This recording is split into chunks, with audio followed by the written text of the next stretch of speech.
Good morning. ഇന്ന് നമ്മൾ maths ആണ് എടുക്കാൻ പോണത്. മാത്സിൽ നെക്സ്റ്റ് ചാപ്റ്റർ 6th ചാപ്റ്ററാണ് ക്വാഡ്രാറ്റിക് ഇക്വേഷൻസ്. അപ്പോൾ നമ്മൾ ലീനിയർ ഇക്വേഷൻസ് മുന്നത്തെ ക്ലാസ്സിൽ കണ്ടിട്ടുണ്ടായിരുന്നു. അപ്പോൾ ലീനിയർ ഇക്വേഷൻസിൽ എന്താണ്, നമുക്കൊരു ഡാറ്റ തരും. ആ ഡാറ്റ അനുസരിച്ച് നമ്മളൊരു ഇക്വേഷൻ ഉണ്ടാക്കി എടുക്കുന്നു. അത് നമ്മൾ സോൾവ് ചെയ്തെടുക്കുന്നു. നമുക്ക് ഒറ്റ ടേം സോൾവ് ചെയ്യാനുണ്ടായിരുന്നു, 2 ടേം ആകുമ്പോൾ സോൾവ് ചെയ്യാനുണ്ടായിരുന്നു. നമ്മളതിൽ കണ്ടു. ഇവിടെ അങ്ങനെയല്ല. ക്വാഡ്രാറ്റിക് ഇക്വേഷൻസ് പറഞ്ഞു കഴിഞ്ഞാൽ പവർ കുറഞ്ഞു വരുന്ന പോലെ, അതായത് x² + x + 1 = 0 അങ്ങനെയുള്ള ഇക്വേഷൻസിനാണെന്ന് പറയാം നമ്മൾ ക്വാഡ്രാറ്റിക് ഇക്വേഷൻസ് എന്ന് പറയാം.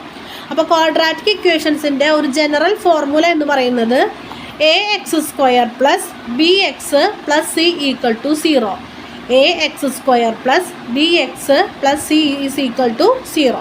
ഇതാണ് എന്ത് ക്വാഡ്രാറ്റിക് ഇക്വേഷൻസ്. അപ്പോൾ ക്വാഡ്രാറ്റിക് ഇക്വേഷൻ നമുക്ക് 2 തരത്തിൽ സോൾവ് ചെയ്യാം. ഒന്ന് നമ്മൾ മെൻ്റലി ആലോചിച്ചിട്ട് ചെയ്യാം, സിമ്പിളായിട്ട് ചെയ്യാം. പക്ഷെ വലിയ വലിയ നമ്പേഴ്സ് ആകുമ്പോൾ ചിലപ്പോൾ നമുക്കത് പറ്റിയെന്ന് വരില്ല. അപ്പോൾ നമ്മൾ ആദ്യം എന്ത് ചെയ്താൽ മതി, ഇതിനൊരു ഇക്വേഷൻസ് ഉണ്ട്. ആ ഇക്വേഷൻ പഠിച്ചു വെച്ച് കഴിഞ്ഞാൽ നമുക്ക് എല്ലാ രീതിയിലും അത് അപ്ലൈ ചെയ്യാനായിട്ട് പറ്റും.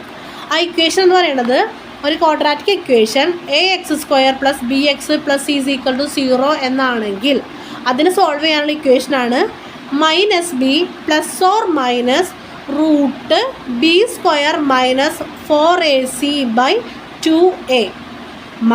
-b ± √b² - 4ac/2a. ഇതാണ് എന്ത് ആ ഇക്വേഷൻ എന്ന് പറയുന്നത്.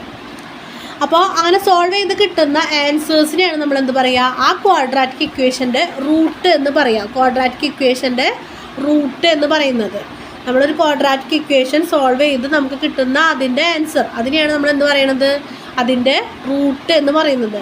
കാരണം ആ റൂട്ടുകളെ നമ്മളെന്താണ് കണക്ക് ചെയ്ത് കഴിഞ്ഞാൽ നമുക്ക് ആ ക്വാഡ്രാറ്റിക് ഇക്വേഷൻ തിരിച്ച് കിട്ടും. അപ്പോൾ നമുക്കിത് പറയാറുണ്ട്, ക്വസ്റ്റ്യൻ ഇങ്ങനെയാണ് ചോദിക്കുക. ചിലപ്പോൾ direct solve the quadratic equation എന്ന് പറഞ്ഞൊരു ഇക്വേഷൻ തരാം. അല്ലെങ്കിൽ എന്താണ്, find out the Roots of quadratic equation. അപ്പോൾ എന്താണ് റൂട്ട് നോക്കേണ്ട ഒന്നുമില്ല, അത് സോൾവ് ചെയ്ത് കിട്ടുന്ന ആൻസറാണ് എന്ത് റൂട്ട് എന്ന് പറയുന്നത്. അപ്പോൾ ഇതാണ് നമുക്ക് ഈ ചാപ്റ്ററിൽ പഠിക്കാനുള്ളത്. അത് നമുക്ക് ഡയറക്റ്റായിട്ടൊരു ഇക്വേഷൻ തരുകയും ചെയ്യും. രണ്ടാമത്തെ ടൈപ്പ് എന്ന് പറയുന്നത് നമ്മൾ ഇക്വേഷൻ ഉണ്ടാക്കി എടുക്കണം. അങ്ങനത്തെ ക്വസ്റ്റ്യൻസ് നമുക്ക് വരും. അപ്പോൾ അതാണ് നമുക്കിതിൽ പഠിക്കാനുള്ളത്. നോക്കാം, നമുക്ക് ഓരോ ക്വസ്റ്റ്യൻസ് ആയിട്ട് നോക്കാം. ഇപ്പോൾ കണ്ട, ഇതാണ് ഒരു quadratic equation. ax² + bx + c = 0.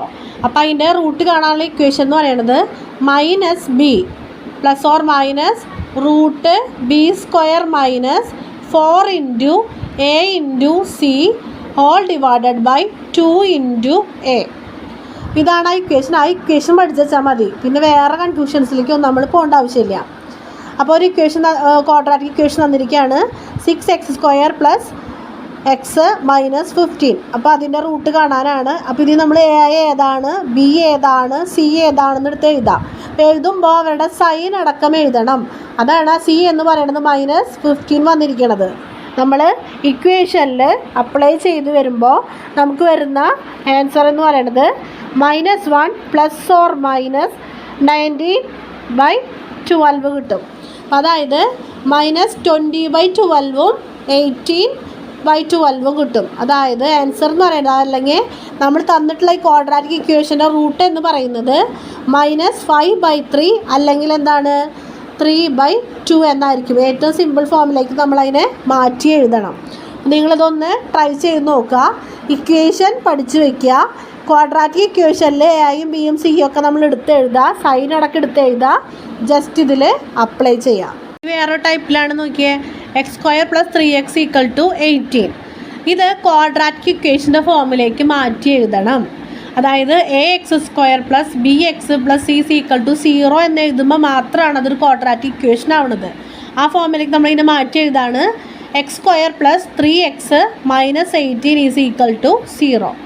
അപ്പോൾ ഇത് നമുക്ക് വേണമെങ്കിൽ എന്ത് ചെയ്യാം, നമുക്ക് നമ്മുടെ നേരത്തെ കണ്ടിട്ടുള്ള -b ± √b² - 4ac/2 എന്ന് പറയുന്ന ഇക്വേഷൻ നമുക്കിവിടെ യൂസ് ചെയ്യാം. അതല്ലാതെ നമ്മൾ ഒരു കോമൺ സെൻസിൽ ചെറിയ നമ്പേഴ്സൊക്കെ കാരണം നമുക്ക് ചെയ്യാം. കാരണം നോക്കിയേ, ഇൻറ്റു ചെയ്യുമ്പോൾ 18 കിട്ടണം, പ്രോഡക്റ്റ് 18ഉം അവൻ്റെ സം എന്ന് പറയുന്നത് 3ഉം കിട്ടണം അല്ലേ. പ്രോഡക്റ്റ് 18ഉം സം 3ഉം കിട്ടാൻ ചാൻസ് ഉള്ള 2 നമ്പേഴ്സാണ് ഏതൊക്കെ, 6ഉം 3ഉം. 6ഉം 3യും. അപ്പോൾ 6 × 3 18 ആണ്.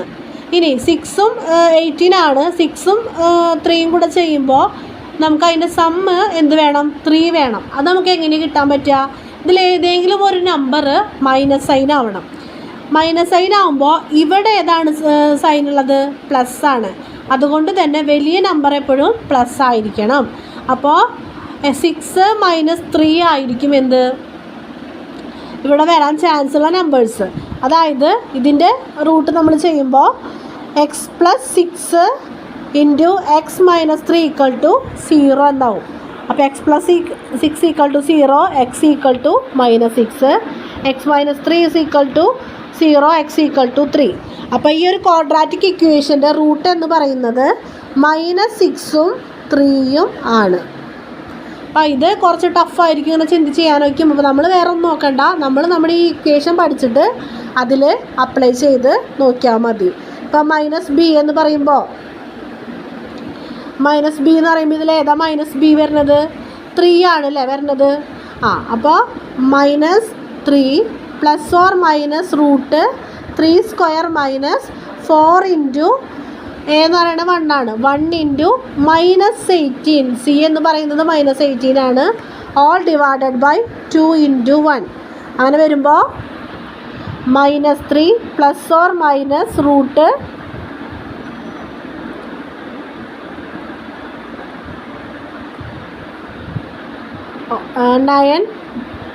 + 72/2 -3 ± 81 √81/2. അപ്പോൾ √81/2 എന്ന് പറയുമ്പോൾ √81 എത്രയാണ്? 9 ആണ് അല്ലേ. √81 എന്ന് പറയുന്നത് 9 ആണ്. -3 - 9/2 വരാം, -3 + 9/2 വരാം. ഇത് ചെയ്യുമ്പോൾ 12/2 -12/2 വരും. -6 ഇവിടെയോ 6/2, അപ്പോൾ 3. അപ്പോൾ ശരിയായില്ലേ റൂട്ട്? അപ്പോൾ നമ്മൾ എന്ത് ചെയ്താൽ മതി? വേറെ കൺഫ്യൂഷൻസിനൊന്നും നിൽക്കണ്ട, നമ്മൾ ആ ഒരൊറ്റ ഇക്വേഷൻ മാത്രം പഠിച്ചാൽ മതി. ഇനി നമുക്കൊരു ഡാറ്റാബേസിൽ കണക്ക് തന്നിരിക്കുകയാണ്. ആഷുവിനും മദറിനും അവർ രണ്ടുപേരുടെയും ഏജിൻ്റെ സം എന്ന് പറയുന്നത് 45 ആണ്. അതേപോലെ ആഷുവിൻ്റെയും മദറിൻ്റെയും ഏജിൻ്റെ പ്രോഡക്റ്റ് എന്ന് പറയുന്നത് 126 ആണ്. അങ്ങനെയാണെങ്കിൽ അവർ രണ്ടുപേരുടെയും ഏജ് കണ്ടുപിടിക്കാം. അപ്പോൾ നമുക്ക് ആഷുവിൻ്റെ വയസ്സ് x എന്ന് പറഞ്ഞു കൊടുക്കാം. അപ്പം മദറിൻ്റെ വയസ്സ് എത്രയായിരിക്കും? 45-ൽ നിന്ന് x കുറയ്ക്കുന്നത് അല്ലേ. കാരണം രണ്ടുപേരുടെയും ഏജ് തമ്മിൽ കൂട്ടുമ്പോൾ 45 ആണ്. ആഷുവിൻ്റെ ഏജ് നമ്മൾ എന്തായിട്ട് എടുത്തു? x ആയിട്ട് എടുത്തു. അപ്പം മദറിൻ്റെ ഏജ് എന്ന് പറയുന്നത് 45 - x. രണ്ടാമത് നമുക്കൊരു ഡാറ്റ വന്നിട്ട് എന്താണ്? ആഷുവിൻ്റെയും മദറിൻ്റെയും ഏജിൻ്റെ പ്രോഡക്റ്റ് 126. അപ്പോൾ x × 45 - x = 126. നമുക്ക് ചെയ്യുമ്പോൾ 45x - x² = 126. നമ്മളിത് ക്വാഡ്രാറ്റിക് ഫോമിലേക്ക് മാറ്റി എഴുതാണ്. അപ്പോൾ നമുക്ക് കിട്ടും, ഇങ്ങനെയാണ് കിട്ടുക. 45x - x² - 126 = 0. ഈ 126ന് ഇപ്പുറത്തേക്ക് കൊണ്ടുവരും. അപ്പോൾ നമ്മൾ -x² എന്ന് പറഞ്ഞിട്ട് ക്വാഡ്രാറ്റിക് ഇക്വേഷൻ തുടങ്ങാൻ പാടില്ല. അതുകൊണ്ട് തന്നെ എന്താണ്? എല്ലാത്തിൻ്റെയും സൈൻ ചേഞ്ച് ചെയ്യണം.